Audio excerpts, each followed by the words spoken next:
Hi gang, Scott here. Welcome to In Post and thanks for joining me today. Well, today I'll be sharing a photo that I captured during my outing to Little Corona del Mar Beach. I shared that a couple of days ago on In the Field, and for this photo I took several images of the waves like working their way through the rocks. I want to blend them together, and the Lighten blending mode will really help in achieving the look that I want and make the masking job really easy. Now this is a layering technique, so you can do this in any package that has layers and supports the Lighten blending mode. So on one photo, Photoshop, Affinity, any of these things you can, layers photos, use Lighten blending mode. This technique will work. Let me show you how it goes. Here are my three photos that I want to put together. And this one on the upper left is the one I like the most. It's got all of these nice spills and good wave action here, but this area is kind of a little bit empty. Well, as the waves finished rolling through, we got some action here, we got some more action here. This actual spill here is kind of nice, or maybe this one, we'll just see how they look. I want to take like these accents from these other two photos and blend them into my image that has most of what I want. And this is, it's a compositing technique, right? Well, Lighten blending mode will help us do that. So let me get these loaded up into, I'll use Photoshop for this one. So I'll select all three photos here. Let's get back into my grid view, select all three. And the important bit is when you do send them from Lightroom, you want to open them as layers in Photoshop.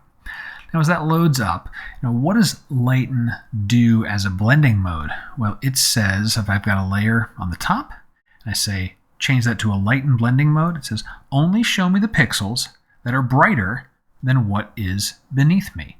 And in the case of a seascape, the things that are brighter is the whitewash. Assuming you're taking these sequence of photos relatively closely together and the lighting conditions aren't changing, you can just have that whitewash pop up and be visible. All right, so all three photos are loaded in. Let's take a quick inventory of what we have. The top layer right now is the one that has most of what I want. So I'll actually call that my base image. I like to take my base image, the one that has most of what I want, put that down on the bottom. Let's work our way back on the top here. We have kind of the wave out in the left-hand edge out there, and we have some whitewash. So let's call that wave and wash. I'll move that down a little bit, and then the top one here is kind of just some other accents in the front here, so let's just call that wash. Okay, so as I said, I like to take the accents, these little bits that I want to bring in from, let me change my pointer, to this whitewash I want to add in to my base image, right? This bit of wash and this wave I want to add in to my base image. So base is on the bottom. Select the layer that you want to work with. Let me activate that. First thing, change its blend mode to Lighten. And look what happens. Before and after. What occurred? Well, lots of things that are brighter are now in the photo. Now it's affecting everything, right? I'm seeing brightness change in the background. I'm seeing brightness change in the sky. But the areas I'm interested in, this wave over here, this space, and the foreground, those are changing as well. So from here, what do I like to do? Grab that layer, add a mask, invert the mask, so Command or Control I. I'm hiding everything on the layer. Now you grab your brush tool or any masking tool that you like to work with. I'll use a brush, and I'll make the brush kind of big.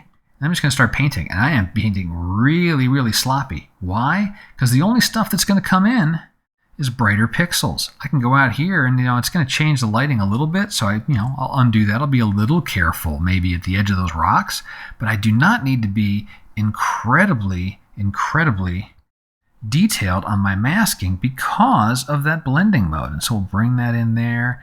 That's all looking good, and I'm finished with that masking. We'll do the same thing on the next layer up.